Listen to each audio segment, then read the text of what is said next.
ចាជំរាបសួរពុកម៉ែបងប្អូនទាំងអស់គ្នាខ្ញុំជឿជាក់ថាមានបងប្អូនមួយចំនួនគាត់រងចាំនាងខ្ញុំចង់ដឹងថាតើនាងខ្ញុំមានការចេញមកបកស្រាយពាក់ព័ន្ធជាមួយនឹងបញ្ហាដែលកំពុងតែកើតឡើងឥឡូវហ្នឹងដែរឬអត់ហើយខ្ញុំជឿជាក់ថាខ្ញុំមិនមែនជាមនុស្សដែលសំខាន់ដល់ថ្នាក់បងប្អូនទាំងអស់គ្នាចង់ចាំត្រូវតែរងចាំស្ដាប់ការនិយាយពីខ្ញុំទេប៉ុន្តែនៅតែមានបងប្អូនមួយចំនួនគាត់ចង់ឮថាតើខ្ញុំនឹងអាចបកស្រាយគេខ្លះអញ្ចឹងឥឡូវខ្ញុំសូមនិយាយពីចំណុចសំខាន់ដំបូងដែលធ្វើឲ្យរឿងកើតឡើងហើយដែលខ្ញុំព្យាយាមស្ងាត់ប្រហែលថ្ងៃនេះមិនចេញមកនិយាយឬក៏តបតអីទាំងអស់ហ្នឹងមិនមែននាងខ្ញុំតិចទេប៉ុន្តែនាងខ្ញុំគិតថាឲ្យវាទៅតាមខ្យល់មួយពេលចោះឲ្យទៅតាមកំហឹងមួយពេលចោះតែបន្តិចទៀតទៅស្ងប់វិញហើយប៉ុន្តែឥឡូវនេះខ្ញុំឃើញថាវាអត់ស្ងប់ទេវាបន្តទៅមុខកាន់តែធំឡើងជាងហ្នឹងអញ្ចឹងខ្ញុំគិតថាខ្ញុំគួរតែប្រើប្រាស់សលេងមកខ្ញុំម៉េចដោយសារតែរាល់ថ្ងៃខ្ញុំទទួលបានងារ Miss Universe Cambodia 2025ហើយទទួលបានជាម្ចាស់មកុដហ្នឹងគឺដោយសារតែខ្ញុំគឺជាមនុស្សអ្នកដែលហ៊ានតតាំងជាមួយនឹងការពិតប្រឈមមុខជាមួយនឹងខ្លួនឯងហើយហ៊ានផ្លាស់ប្ដូរខ្លួនឯងនឹងឯងទៅនឹងខ្ញុំអាចឈ្នះមកុដបានជាមកុដដែលវាមានតម្លៃសម្រាប់ខ្ញុំជាមកុដដែលអ្នកដទៃឲ្យតម្លៃថាខ្ញុំបានលើកកម្ពស់មនុស្សស្រីឡើងខ្ពស់មួយកម្រិតទៀតជាមកុដដែលបងប្អូនមួយចំនួនគិតថាខ្ញុំបានលើកកម្ពស់បវរកញ្ញាខ្មែរឲ្យមានស្តង់ដារមួយកម្រិតទៀតតែក៏ជាមកុដដែលមនុស្សមួយចំនួនមើលងាយមើលថោកដូចគ្នាគិតថាវាជាប្រៀបធៀបវាទៅជាឆ្នាំងជាល្អីអីចឹងទៅតាមបែបផែនការគិតរបស់គាត់ចង់ប្រើសម្លេងខ្ញុំម្ដងទៀតពាក់ព័ន្ធទៅលើរឿងនេះឲ្យបកស្រាយឲ្យកាន់តែច្បាស់ដោយសន្តិវិធីបំផុតពាក់ព័ន្ធជាមួយនឹងវីដេអូដែលមានសំណួរចោទសួរល្បីមែនតើសួរថាបើសិនជាថតទៅដោយភាគីម្ខាងទៀតហើយតើខ្ញុំនៅតែផុសធ្វើអីអូខេអញ្ចឹងខ្ញុំសូមបកស្រាយចំណុចកន្លែងហ្នឹងគឺដោយសារតែវីដេអូភាគច្រើនដែលខ្ញុំថតនៅក្នុងទូរស័ព្ទហ្នឹងគឺដោយគាត់សឹងតែទាំងអស់ទៅហើយដោយសារតែគាត់អង្គុយនៅក្រោយខ្នងខ្ញុំបើមិនដោយចំហៀងមុខក៏ដោយស្មាដោយកាយវិការដោយអីគាត់អញ្ចឹងទៅហើយហេតុអីបានជាខ្ញុំសម្រេចចិត្តផុសវីដេអូហ្នឹងក៏ដោយសារតែខ្ញុំគិតថាក្នុងចិត្តខ្ញុំណាអានេះខ្ញុំគិតពីខ្លួនខ្ញុំទេតែវាអាចនឹងខុសជាមូលហេតុដែលធ្វើឲ្យមានរឿងហ្នឹងកើតឡើងខ្ញុំគិតថាប្រហែលជាគាត់អាចដាក់ចិត្តមកអង្គុយនៅពីក្រោយខ្នងយើងបានទាំងដែលខ្ញុំអូខេឥឡូវខ្ញុំសូមនិយាយថាតុកហ្នឹងគឺខ្ញុំមកដល់ខ្ញុំអង្គុយមុនហើយគាត់មកតាមក្រោយអញ្ចឹងខ្ញុំមិនបន្ទោសទេណាកុំស្ដាប់ថៃកុំយល់ថាខ្ញុំបន្ទោសថាគេអង្គុយណាក៏បានរឿងគេចាស់គាត់អង្គុយណាក៏បានគឺជារឿងរបស់គាត់មែនប៉ុន្តែដោយសារគឺខ្ញុំចូលក្នុងរោងការហ្នឹងម៉ោង6កន្លះជាមួយនឹងគ្នារបស់ខ្ញុំប្រហែល6 7នាក់ហ្នឹងហើយអញ្ចឹងយើងគ្រាន់តែដើរចូលទៅក៏ខ្ញុំអង្គុយនៅអាតុកទី1ហ្នឹងដែលនៅលើតុកហ្នឹងគឺគាត់មានដាក់លេខឈ្មោះឲ្យថាតុករបស់អ្នកណាហើយតុកខាងក្រោយហ្នឹងតុករបស់អ្នកណាអញ្ចឹងតុកខាងក្រោយហ្នឹងគឺតុករបស់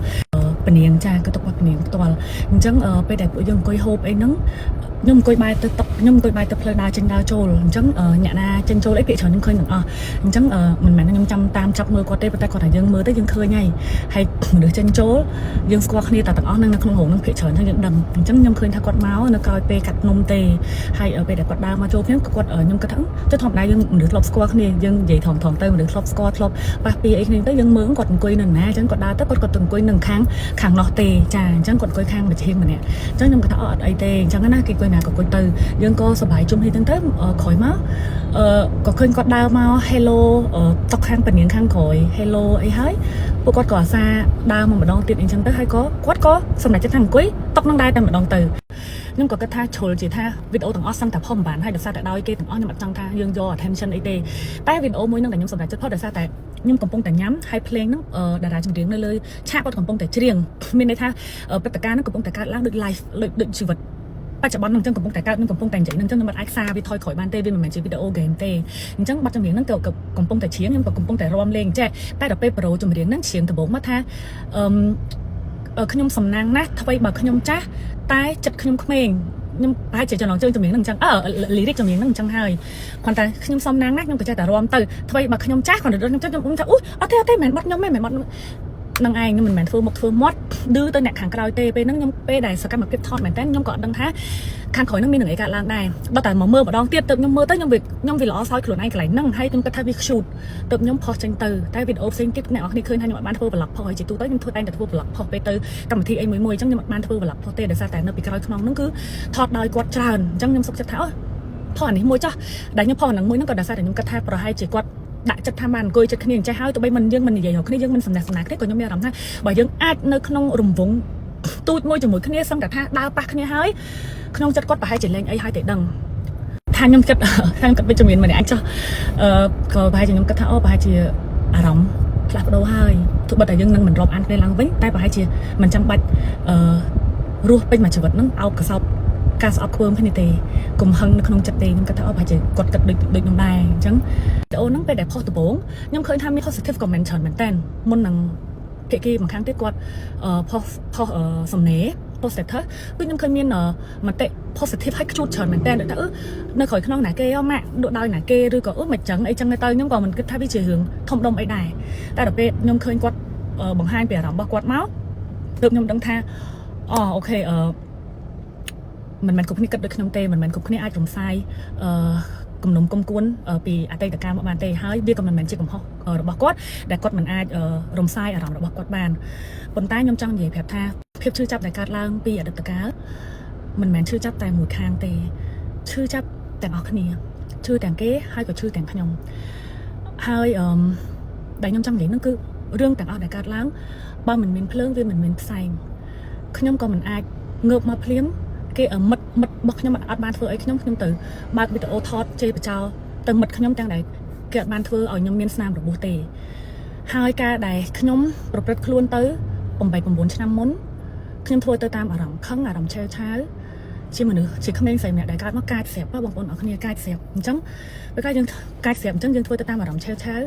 ប្រើពាក្យសម្ដីលឺលួសមិនសមរម្យទៅតាមភាពឈឺចាប់ទំហំចិត្តភាពឈឺចាប់ដែលយើងមានណាតែត្រូវបានមើលរំលងពីភាពឈឺចាប់របស់ខ្ញុំដោយសារតែខ្ញុំមិនបកស្រាយអីច្រើនអញ្ចឹងខ្ញុំចង់និយាយថាបកត្រឡប់ទៅវិញមិនមែនឈឺចាប់តែម្ចាស់ហៀងទេខ្ញុំក៏ឈឺចាប់ដែរមិនមែនថាអ្នកដែលប្រើសម្ដីអាក្រក់អ្នកដែលប្រើសម្ដីមិនល្អកន្លងមកពីមុនមិនឈឺចាប់ទេណាឈឺនឹងហើយទៅធ្វើឲ្យមនុស្សប្រើប្រាស់កប្បកិរិយានិងសម្ដីដោយខ្វះការគិតភាពឈឺចាប់ហ្នឹងឯងបានផ្លាស់ប្ដូរមនុស្សអ្នកទាំងអស់គ្នាតែខ្ញុំរំសាយបានខ្ញុំរំសាយការគុំគួនខឹងស្អប់នឹងបានព្រោះខ្ញុំអត់ចង់រស់នៅជាមួយភាពស្អប់អស់មួយជីវិតទេទោះតែថាយើងមិនរាប់អានគ្នាវិញតែខ្ញុំអត់ចង់ឲ្យខ្លួនខ្ញុំ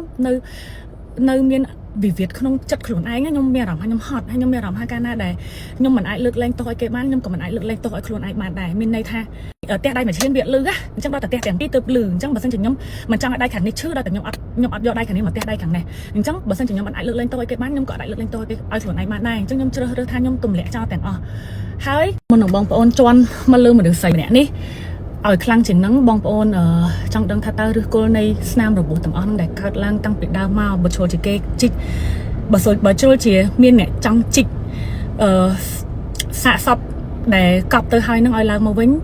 ញជីកយកឆ្អឹងឲ្យអស់ផងបងប្អូនជីកយកឆ្អឹងឲ្យអស់ផងជីកឲ្យអស់មកថាឫសគល់នៃ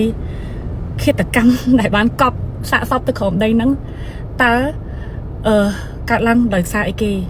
េឃាតករជាអ្នកណាអ្នកបង្កើតអ្នកណាអ្នកសម្រេចអ្នកណាអ្នកធ្វើបើជ្រុលជាអញ្ចឹងឲ្យបងប្អូនសុំជន់ដោយយុត្តិធម៌ផងប៉ុន្តែឥឡូវខ្ញុំយល់អ្នកនរខ្ញុំឃើញហើយណាឃើញហើយថាមួយរយៈក្រោយនេះពេលដែលខ្ញុំបានអានពេលដែលខ្ញុំបានឃើញសកម្មភាពបន្តទៅមុខទៀតនេះខ្ញុំដឹងថាអូខេអារម្មណ៍របស់គេឲ្យគាត់ control អារម្មណ៍បែបរបស់គាត់ចោះខ្ញុំគោរពការសម្រេចចិត្តរបស់គាត់បើសិនជាវីដេអូហ្នឹងដល់សប្តាហ៍នេះនៅតែប៉ះពាល់ដល់អ្នកទាំងអស់គ្នាខ្ញុំនឹងបន្ទាប់ពីខ្ញុំផុសវីដេអូនេះហើយខ្ញុំនឹងលុបវាចោលខ្ញុំនឹង take it down ដើម្បីឲ្យភាគីទាំងសងខាងសប្បាយចិត្តតែបំណងដែលខ្ញុំបានបញ្យល់ថាហេតុអីបានខ្ញុំថតជាប់គេនៅតែផុសខ្ញុំបានជំរាបប្រាប់បងប្អូនទាំងអស់គ្នានៅខាងមុខហើយចាហើយសម្រាប់វីដេអូដែលជនខូចខ្ញុំគាត់លួចថតវីដេអូនេះខ្ញុំ record ទុកតាំងពីណាខ្ញុំមិនដឹងទេខ្ញុំជឿជាក់ថាគាត់រកពេលវេលាដើម្បីយកវីដេអូហ្នឹងមកធ្វើបែបខ្ញុំតែគាត់រកពេលអត់ត្រូវគាត់មកត្រូវពេលនៅពេលដែលខ្ញុំផុសវីដេអូដោយហ្នឹងហើយភាគីម្ខាងទៀតនៅខាងក្រោយគឺគាត់រកពេលបានគឺពេលហ្នឹងឯងហើយហេតុអីបានខ្ញុំនិយាយថាគាត់រកពេលអត់បានពីមុនដោយសារតែពីមុននៅលើឆាកបបកញ្ញា Mission Impossible 2025ហ្នឹងខ្ញុំឆ្នះមកគាត់ក៏ដោយសារតែខ្ញុំហ៊ានយក experience មានន័យថាបទពិសោធន៍ជីវិតខ្ញុំពីមុនមកដាក់នៅលើតុបង្ហាញអ្នកទាំងអស់គ្នាហើយហ៊ានទទួលស្គាល់ហើយខ្ញុំបានបង្ហាញផ្លូវអ្នកទាំងអស់គ្នាថាធ្វើម៉េចទៅទទួលស្គាល់ខ្លួនឯងបានទទួលស្គាល់កំហុសខ្លួនឯងបានហើយប្រសើរជាងមុនបានជាមូលហេតុដែលខ្ញុំជឿជាក់ថាខ្ញុំទទួលបានមកគាត់នឹងជាមូលហេតុដែលខ្ញុំជឿជាក់ថាបងប្អូនគាត់ថាខ្ញុំ unique ខ្ញុំជាបបកញ្ញាម្នាក់ដែលអត់ខ្លាចនឹងប្រាប់គេថាខ្លួនឯងបានសាងកំហុសអីទេប៉ុន្តែឥឡូវហ្នឹងបងប្អូនបែរជាឲ្យទុនចិត្តឱកាសនឹងបង្វក់បងប្អូនបានដោយយកវីដេអូពីមុនដែលខ្ញុំធ្លាប់យកវាទៅលើកដាក់នៅលើតុពេលដែលខ្ញុំប្រកួតបបកញ្ញាហើយខ្ញុំឆ្នះមកគាត់នេះមកបង្វក់បានថាខ្ញុំនៅតែរស់នៅក្នុងអតីតកាលដដែលវីដេអូដែលធ្វើខ្ញុំឆ្នះមកគាត់រឿងដែលធ្វើខ្ញុំរឿងអតីតដែលធ្វើខ្ញុំយកមកនិយាយឲ្យឆ្នះមកគាត់ហ្នឹងបងប្អូនឲ្យគេបង្រួបបានយកវាមកឲ្យបងប្អូនចាក់សម្រាប់ខ្ញុំវិញដដែលឥឡូវហ្នឹងអញ្ចឹងថាតើអ្នកដទៃទៀតដែលគាត់ចង់ស៊ូដូចខ្ញុំតើគាត់ស៊ូដើម្បីអីគេគាត់ចង់ផ្លាស់ប្ដូរខ្លួនឯងតើពួកគាត់ផ្លាស់ប្ដូរបានកម្រិតដោយរបៀបណាបើចុងក្រោយទៅគេនៅតែយកអតីតកាលមកចងកយើងដដែលនេះសំណាងហើយដែលខ្ញុំជាមនុស្សរឹងមាំខ្ញុំឆ្លងកាត់រឿងជាច្រើនក្នុងឆាកជីវិតនេះនិយាយទៅខ្ញុំរស់នៅជុំវិញខ្លួនខ្ញុំភាគច្រើនគឺ mình sơi từ tụi banភាពsmart trong tìm được trong bên luôn này chẳngភាពchưa chấp khác việc sport các mẹ nhóm á việc sport ấy răng momอย่างนะก่อนเลยnhóm nơi tại chắc thì tôiได้บองปอนlà sao tại chưa mình nữa tôi răng momอย่างนะก็อาจจะละนะแต่ในนั่งในแต่น้าบองปอนnhómใครจะเชียมิดาตั้งใบเขาไม่นายอยู่มาไพ่ชนะตั้งไหนเนี่ยมันเป็นชั่วโมงบอสำเร็จไงตั้งkhi mà mình chỉ phi ta khi mà mình chỉ bỏ cái nhà khi mà mình chỉ ở đâu phi nhưng cái con này chỉ không nênใส่มันเนี่ยได้ดาวเพลย์จีบเลื่อนไปดาวคอติ่งตัวเลื่อนไปมันแมนท่ายมข้อดาวยมประกาศโกนยมมาไอ้โกนยมตัวจิตรอบสมบัติจีบว่ายมไม่ตั้งไงมกก่อนนั้นคนโกนนี่เป็นกำลังจัดปรือสมัยแต่ละก่อนนั้นคนโกนนี่เป็นกำลังจัดปรือแต่ก่อนท่าบทสิ้นถึงยมอ้อยกดโจมาขนมจีบยมเดินไปเดี๋ยวยมรังไดรังเชิงจากนั่งไปเดี๋ยวยมเป็นขู่ซาอ้อยกดเป็นเล้งหรือแบบซาเชียงไปเดี๋ยวยมกัดใครหมกไปให้พอจีบเลื่อนไปนั่งไงน้ำหอมแต่จีเขาไม่ใส่ได้เห็นข้อเห็นเถอมาโดยแต่บางคนถึงเอาคณีเรียนข้อเรียนตระดุคณีเตยำการมากกว่าจูปัญหาพัดกระบอกเจเฉินมันท่าสไนฮามัตพิบยำก็ชื่อจับได้บางคนได้ความตับให้เจี๋ยหกเห็นยำจังดังมุกยำเยอะเหมือนไฟสดต้นหรือก็ยำช่วยจัดใหญ่ถ่วงมั่งปังดังได้ถ้วยบางคนก็ทานยำปื้ยำหลุดไปหรือก็ยำไอ้จังเตยแต่ยำมาจังเหยียบหอบตกลงมาไอ้เฉินเต้คนจังบางคนดังทานยำคนแต่จีเขาไม่ใส่มันได้กำปงแต่เรียนสกอตปีชีวิตแบบนี้ให้คนแต่เจมันใส่ได้เฮียนเนี่ยเฮียนท่าอันเข้าไหลนี่อันเถิดตะกายอันเลือกไหลนี่อันเถิดตะดออันเข้าไหลนี่อันเถิดตะไทยมันคนแต่เจมันเป็นน้องไอ้ให้สังคมทำบางคนโยนให้กับมาหึงน้องวิเตอร์เว้นชายตัวมุกติดเนี่ยเดี๋ยวมันอัพเชย์ให้ก็ย้อมเอาสกรรมไอ้ก็จ้าบองย้อมจังเหตุการบองอนมหาชนแต่ก็ดังจ้าแต่บนเนี่ยดังให้ท่าไอ้ซอไอ้ขมายดังให้ท่าครูนกับปงแต่บ่มเปลี่ยนกับปงแต่เพียยิ้มชวนขึ้นย้อมให้ก่อนแต่บรรทอนหนังย้อมเอาย้อมจับที่หนังการตัวก็ตามเลยฉบับเลยขึ้นการเลือกอะไรไอ้แต่ខ្ញុំយល់ហើយចឹងអ្នកនរស្ដាប់ហើយអ្នកនរអាចទៅចាក់ចិត្តបានសម្រួលអារម្មណ៍វិញបានអត់អីទេវាមិនមែនជារឿងធំដុំដល់ថ្នាក់ត្រូវចាក់សម្រាប់គ្នាឯងនោះទេព្រោះខ្ញុំចាំបានថាពេលដែលប្រទេសជាតិយើងមានបញ្ហាមានសង្គ្រាមបងប្អូនខ្មែរយើងនិយាយពាក្យមួយម៉ាត់ថាឲ្យតែខ្មែររួបរวมខ្មែរឈ្នះហើយប៉ុន្តែឥឡូវខ្ញុំបែរជាឃើញថាគ្រាន់តែវីដេអូមួយនៅមនុស្សស្រីពីរនាក់ដែលមានវិវាទជាមួយគ្នាហើយថតដោយគ្នាវាទៅជាមានវាទៅជាធ្វើឲ្យយើងមានបញ្ហាដោយថាត្រូវតែកាត់ផ្ដាច់ទឹកដីចែកគ្នាវាត្រូវតែមានមួយស្លាប់មួយរស់ខ្ញុំគិតថាវាប្រហែលជាមិនចាំបាច់ដល់ថ្នាក់ហ្នឹងទេតើឲ្យប្រទេសកម្ពុជារីកចម្រើនទៅបានដោយរបៀបណាបើពេលដែលមានមនុស្សដែលជាធនធានល្អក៏កើតឡើងយើងតែងតែយកអតីតកាលយកមកចាក់សម្រាប់ធនធានទាំងអស់ហ្នឹងពេលដែលមានធនធានមនុស្សដែលអាចឈរហើយ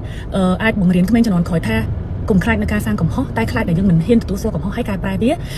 មានមនុស្សបែបហ្នឹងឈរឲ្យអ្នកនរគ្នាមើលជាមេរៀនហើយអ្នកនរគ្នាបែរជាយកអតីតកាលគាត់យកមកចាក់សម្រាប់គាត់ទាំងតែអតីតកាលហ្នឹងឯងដែលធ្វើឲ្យមនុស្សម្នាក់ហ្នឹងប្រសើរដូចថ្ងៃហ្នឹងបានចឹងតើចង់ឲ្យប្រទេសយើងវា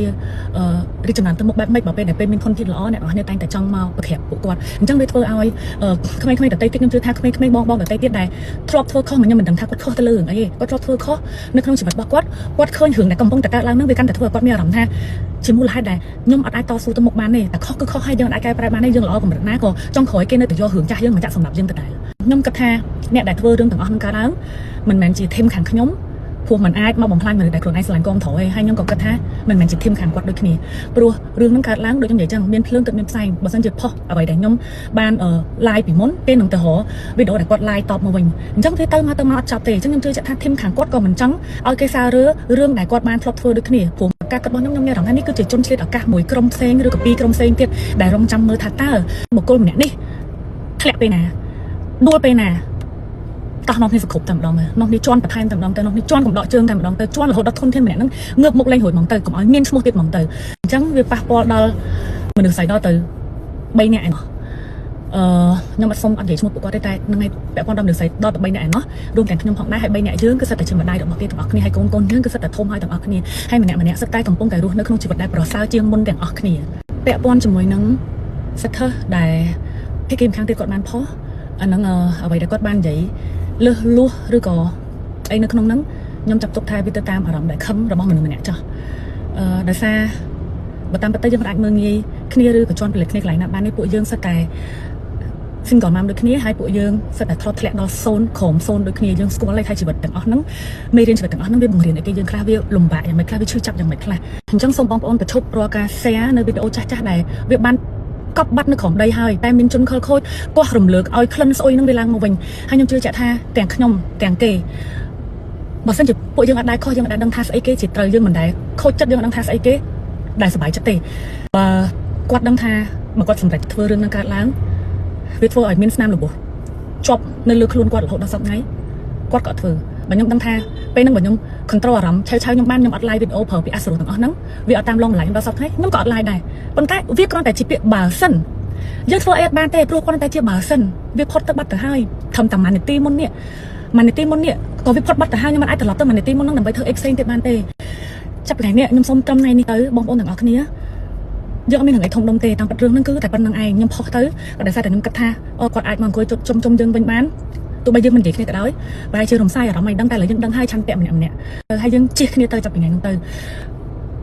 បើខ្ញុំឃើញគាត់មុនខ្ញុំជិះគាត់មុនហើយបើគាត់ឃើញខ្ញុំមុនក៏សូមឲ្យគាត់ជិះខ្ញុំមុនជិះខ្ញុំវិញទៅដូចគ្នាទៅអញ្ចឹងគឺយើងចាប់ទៅតែប៉ុណ្្នឹងទេពាក់ព័ន្ធជាមួយនឹងមកគាត់បបកញ្ញាឯកចក្រខ្ញុំទទួលបានពីការជ្រើសរើសពីប្រជាជនខ្មែរជាច្រើនក៏ដូចជាពី sponsor ធំពីហាងពេជ្រដែលខ្ញុំបាច់និយាយឈ្មោះគាត់ទេបងប្អូននឹងដឹងហើយសង្ឃឹមថាជនមួយចំនួនតូចគាត់ឈប់មើលងាយទៅលើមកគាត់មួយហ្នឹងតែបើសិនជាគាត់នៅតែចង់បន្តវាគឺជាផ្នត់គំនិតរបស់គាត់ព្រោះមកគាត់មួយហ្នឹងជាមកគាត់ដែលខ្ញុំបានដើរចូលទៅឆាកអន្តរជាតិដោយភាពថ្លៃថ្នូរបំផុតក្នុងនាមជាបបកញ្ញាខ្មែរខ្ញុំបានលើកទង់ជាតិខ្មែរនៅលើឆាកអន្តរជាតិទោះបីជាវាទៅតាមទស្សនយ៉ាងណាសម្រាប់ខ្ញុំតែវាគឺជាមកគាត់នៃក្តីសម័យមកគាត់នេះបង្ហាញពីឆន្ទៈរបស់មនុស្សស្រីស្រុកខ្មែរបបកញ្ញាស្រុកខ្មែរដែលហ៊ានឆ្លងកាត់ព្យុះភ្លៀងមិនថាទៅដល់លើទឹកដីចោលក៏នៅតែហ៊ានបង្ហាញខ្លួនព្រោះតែភាពស្មោះត្រង់នៃឈាមជាខ្មែរសូមកុំយកមកគាត់ដ៏មានតម្លៃនៃស្ត្រីខ្មែរម្នាក់ទៅជន់ឈ្លីប្រៀបប្រដូចទៅនឹងល្អីឆ្នាំងព្រោះអ្នកដែលគាត់អង្គុយ design មកគាត់មួយនេះគាត់ប្រើបេះដូងរបស់គាត់អ្នកដែលយកគ្រាប់ពេជ្រទៅដាក់នៅលើមកគាត់មួយនេះគាត់ប្រើបេះដូងពេលវេលាកម្លាំងញើសឈាមរបស់គាត់ client sponsor គាត់កេងអត់លក់គាត់រំភើបយ៉ាងណានៅពេលដែលគាត់រកឃើញម្ចាស់មកគាត់ដូច្នេះហើយយើងខ្មែរដូចគ្នាសូមកុំមើលងាយមកគាត់បបកញ្ញាខ្មែរអីបងប្អូនដែលជ្រាបឱកាសទាំងអស់ដែលដូចជាមនុស្សមួយក្រុមទៀតដែលមឹងហងអីមកលើនាងខ្ញុំទាំងតែគ្នាខ្ញុំអត់ដែរបានជួបស្គាល់គាត់ម្ដងក៏ខ្ញុំអត់ដែរអ្នកខ្លះធ្លាប់ជួបធ្លាប់ស្គាល់ហើយយករឿងចាស់ៗមកនិយាយទាំងតែរឿងខ្លះមិនពិតរឿងខ្លះប្រឌិតសុទ្ធក៏ហ៊ាននិយាយឲ្យតែបានជន់ឲ្យតែបានខែឲ្យតែបានឆ្លីទូធ្វើហើយបងម្ចាស់ page និងបណ្ដាល media ទាំងអស់ក៏ដូចជាសារព័ត៌មានដែលគាត់តែងតែឆ្លៀតឱកាសនេះជន់ពន្លិចទៅលើនរណាម្នាក់ដើម្បីទៅ view ក៏ដូចជាលុយចូលហៅបើមកគាត់ខ្ញុំសូមជំរាបប្រាប់បងថានៅលើលោកនេះតាំងពីវាមានពិតម្ដងគេម្ដងយើងទេហើយខ្ញុំនឹងឲ្យមេធាវីរបស់ខ្ញុំចាប់ចែងនៃការដាក់ពាក្យបណ្ដឹងទៅរាល់បណ្ដាញសង្គមឬអ្នកសារព័ត៌មានណាទាំងអស់ដែលនៅតែបន្តធ្វើទង្វើមិនសមគួរបែបនេះមកលើរូបខ្ញុំផ្ទាល់ព្រោះវីដេអូចាស់7-8ឆ្នាំហើយគាត់យកវាឡើងមកវិញគឺគាត់ខុសច្បាប់តែម្ដងគាត់ចូលដល់កម្រិតមួយដែលញុះញង់បង្ខូចគេឈ្មោះហើយធ្វើឲ្យមនុស្សម្នាក់អាចប៉ះពាល់ដល់ថ្នាក់បាត់បង់កិត្តិយសហើយអនាគតអញ្ចឹងគាត់ប្រឈមជាមួយនឹងផ្លូវច្បាប់ធ្ងន់មែនទែនហើយពួកគាត់នឹងអត់រួចខ្លួនពីសំណាញ់ច្បាប់នេះទេនឹងអ្នកដែលជន់ខ្ញុំមួយចំនួនធំតែតែងតែប្រឌិតរឿងផងដែរគ្រប់គ្នាគាត់ក៏ដឹងហើយថាគ្នាគាត់មានអ្នកណាគេខ្លះមិនមែនថាខ្ញុំមិនមកខ្ញុំមិននិយាយស្ដីហ្នឹងគឺអ្នកអាចធ្វើអីបានសេដ្ឋកិច្ចទេខ្ញុំនឹងឲ្យវេទិកាខ្ញុំធ្វើការតាមផ្លូវច្បាប់ហើយខ្ញុំនៅតែបន្តធ្វើការងារសុចរិតក៏ដូចជាធ្វើការជូន client ខ្ញុំក្នុងនាមជា BA កម្មវិធីផលឲ្យពួកគាត់ហើយនៅតែ represent ខ្លួនឯងក្នុងនាមជាបបកញ្ញាឯកចក្ររហូតដល់ខ្ញុំអស់ទូនាទីបើសិនជាខ្ញុំត្រូវការទៅជា ND ខ្ញុំនៅតែនាំមុខមាត់កម្ពុជាទៅថ្ងៃមុខឲ្យកាន់តែខ្ពស់ហើយខ្ញុំនឹង note មនុស្សណាដែលជន់ខ្ញុំដោយមិនដឹងក្បាលមិនដឹងកតុយតាមគេតាមឯងនៅក្នុងចិត្តក្នុងខួរក្បាលក្នុងស្តុបខួរស្តុបបេះដូងរបស់ខ្ញុំឲ្យចាំថាតើមនុស្សនោះជាអ្នកណាខ្ញុំនឹងមិនឲ្យគាត់ចូលមកក្បែរខ្លួនខ្ញុំក្នុងក្រុមការងារខ្ញុំជាដាច់ខាតសូមអរគុណ